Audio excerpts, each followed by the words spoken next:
பிரியமானவர்களே, எப்படி இருக்கீங்க? நல்லா இருக்கீங்களா? இயேசு கிறிஸ்து கூட இருந்தா நல்லா தான் இருப்போம் இல்ல? அதுதான் நீங்க சொல்லணும். யாராவது உங்களை விசாரிச்சு எப்படி இருக்கீங்கன்னு கேட்டா சந்தோஷமா இருக்கிறேன், எப்பவும் மகிழ்ச்சியா இருக்கிறேன். ஏன்? இயேசு என் கூட இருக்கிறாரு. என்னங்க பிரச்சனை எல்லாம் உங்களுக்கு இல்லையா? அதெல்லாம் இருக்குங்க. இயேசு என் கூட இருக்கிறார்ல, அது எனக்கு போதும். அந்த மாதிரி நீங்க மகிழ்ச்சியோடு சொல்லும் போது தேவன் அதை கவனித்து உங்களை எப்பவுமே சந்தோஷமா வைக்கும்படி உங்களை ஆசீர்வதிப்பார். தாவீது என்ற ஒரு பக்தனை குறித்து வேதத்துல பாக்குறீங்கல்ல, அவர் இளம் வயதிலேயே கர்த்தர் என் மேய்ப்பராய் இருக்கிறார், நான் தாழ்ச்சி அடைய மாட்டேன்னு சந்தோஷமாய் ஆண்டவரை தன் வாழ்க்கையில மேய்ப்பராய் கொண்டிருந்தார். அவர் ஆண்டவரை உயர்த்த ஆரம்பிச்ச உடனே நிறைய பகைஞர்கள் பொறாமையினால் அவரை கொல்லுவதற்கு முயற்சி பண்றாங்க. சத்துருக்கள் சூழ்ந்து பல போராட்டம் ஓடிக்கிட்டே இருக்கிறார். தன்னோட உயிர் தப்ப ஓடுகிறது ஒரு பக்கம். இந்த மாதிரி பிரச்சனைக்கு நடுவில் ஆனா ஒரு சமயம் பாருங்க, 18ஆம் சங்கீதம் 35ஆம் வசனத்தில் அவர் சொல்லுகிறார், தேவனே உம்முடைய காருண்யம் என்னை பெரியவனாகும். என்னை எல்லாரும் துரத்துறாங்க, விரட்டுறாங்க, என்னை அழிச்சன்னு நினைக்கிறாங்க. ஆனா உம்முடைய காருண்யம் என்னை பெரியவனாக்கும் அப்படின்னு சொல்றார். அந்த சங்கீதத்தை எப்ப எழுதுறாரானா, தாவீதை சகல அவனை விரோதித்தவனுடைய கையிலிருந்தும் கர்த்தர் விடுவித்த போது, அவருக்கு ஜெயம் கொடுத்த போது அதை எழுதுகிறார்.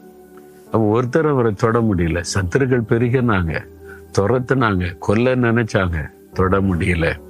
கர்த்தர் அவரை பாதுகாத்ததுனால சொல்றாரு, ஆண்டவரே உம்முடைய காருண்யம், உம்முடைய கிருபை, உம்முடைய இரக்கம், உம்முடைய அன்பு, உம்முடைய மனதுருக்கம், உம்முடைய பாதுகாப்பு, உம்முடைய காருண்யம் என்னை பெரியவனாக்கும் அப்படின்னு மகிழ்ச்சியோடு சொல்லுகிறார்.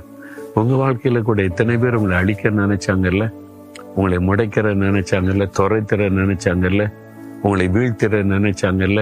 ஆனா முடிஞ்சதா? ஆண்டவுடைய கிருபை, ஆண்டவுடைய இரக்கம், ஆண்டவுடைய மனதிருக்கம், காருண்யம், அது உங்களை பாதுகாத்திருக்கல, உங்களை பெரியவனாக்கும். இதோட உங்களை விடுவித்தது, உங்களை பாதுகாத்தது மாத்திரம் இல்ல, உங்களை பெரியவனாக்க போகிறது.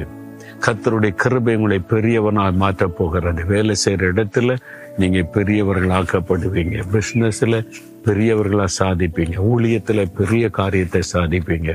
கர்த்தருடைய காருண்யம் உங்களை பெரியவர்களாய் மாற்றும், சாதனையாளர்களாய் மாற்றும்.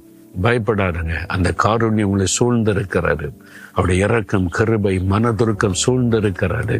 அதை சார்ந்து கொள்ளுங்க. ஆண்டவரை, என் பலத்தை அல்ல, என் தைரியத்தை அல்ல, என்னுடைய ஞானத்தை அல்ல, உம்முடைய கிருபை, உம்முடைய இரக்கம், காருண்யத்தை சார்ந்து கொள்ளுகிறேன். உம்முடைய காருண்யம் என்னை பெரியவனாக்கும், எனக்கு ஜெயம் கொடுக்கும்.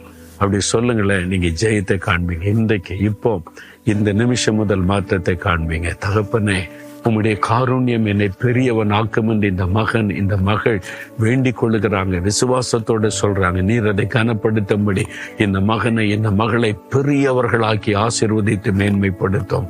இன்றைக்கே அந்த ஆசீர்வாதத்தை அவங்க காணட்டும். இயேசுவின் நாமத்தில் ஆமேன், ஆமேன்.